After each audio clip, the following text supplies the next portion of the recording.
పద్మా ఏం చేస్తున్నారు పద్మా? ఒకడేమో ఉల్లిపాయలు కోస్తున్నాడు, ఒకడేమో కొత్తిమీర కోస్తున్నాడు, నువ్వేమో బంగాళదుంప తీస్తున్నావు. ఏం చేస్తున్నారు పద్మా? ఏంటండి కూసేపు ఆగండి, మీకు సర్ప్రైజ్. అవును డాడీ, ఇందాక నుంచి చెప్తుంటే చెప్పట్లేదు. సర్ప్రైజ్ సర్ప్రైజ్ అంటుంది. ఉల్లిపాయలు కోసి కోసి ఏడుపు వచ్చేస్తుంది నాకేమోని. అవును డాడీ, ఇంకా నుంచి అడుగుతుంది, నాకు చెప్పట్లేదు. సర్ప్రైజ్ సర్ప్రైజ్ అంటుంది. కొత్తిమీర కోసి కోసి చేతులు కలిగిపోతున్నాయి. నేను పెళ్లి చేసుకోవడం పెద్ద సర్ప్రైజు, మళ్ళీ ఇంకో సర్ప్రైజ్ ఒకటి నాకు. మళ్ళీ అదేదో త్వరగా ఇచ్చాడు. అమ్మా ఇంకెన్ని ఉల్లిపాయలు కోలే చెప్పావు బాబు, కొల్లు మండిపోతున్నాయి తొందరగానే. త్వరగా చెప్పే బాబు, చేతులు నొప్పి వచ్చేస్తున్నాయి. మీరు అందరూ కళ్ళు మూసుకోండి, సర్ప్రైజ్ అట్టుకు వచ్చేస్తున్నాను.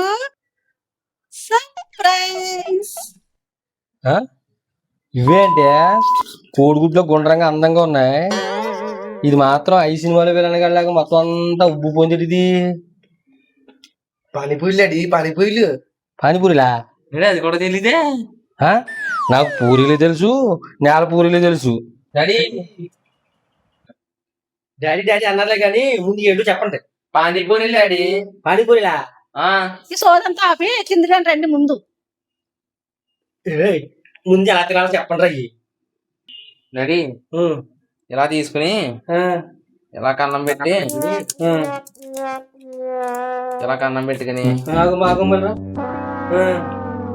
ఎలా బాటని వేసుకుని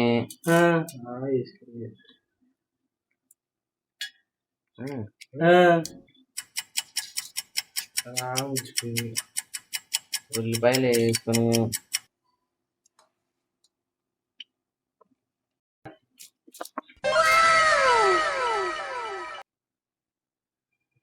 ఏంటి అలా తినాలా? ఏంటి ఇలా తినాలా? పట్టుకోండి, ఇది చూపిస్తాను.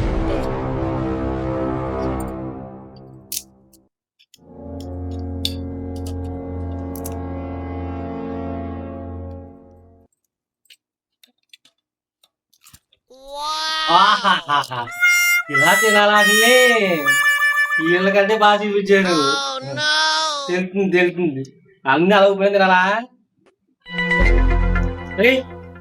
ఇలా తినాలా? అలా తినాలి సంగతి తెలుసా? నాకు తెలియదు.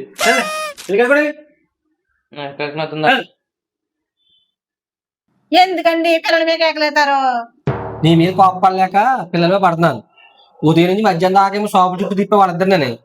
మధ్యాహ్నం ఒకడు ఉల్లిపాయలు పోయినాకి, వాడు కొత్తిమీర పోయినాకి పెట్టావు. అది కాదండి, ప్లీజ్ అండి, ఎంతో కష్టపడి చేశాను, ఒకసారి మీరు తిని చూడండి. చేసిన పనులకి కోపం పడకపోతే ఏం చేయమంటావు? అంటే ప్లీజ్ ప్లీజ్ ప్లీజ్ అండి, ప్లీజ్ అండి, ప్లీజ్ ప్లీజ్ ప్లీజ్. చాలే సరే సార్, నీ చేతిలో ఏదో మహత్యం ఉంది. ఎందుకంటే ఎంత కూరలు తిరిగిన మగాడైనా, మీసం తిరిగిన మగాడైనా మీ చెయ్యి తగిలిన ఎవరైనా సరే ఐస్ అయిపోవలసిందే. అండి కొత్త ప్రశాంతంగా కూర్చుని తినండి. ఇంకేం చేస్తాను, తింటాను. దీన్ని చూస్తుంటే బొక్క అడిపోయిన మగాడు జీవితం కనిపిస్తుంది. ఏంటండి అది?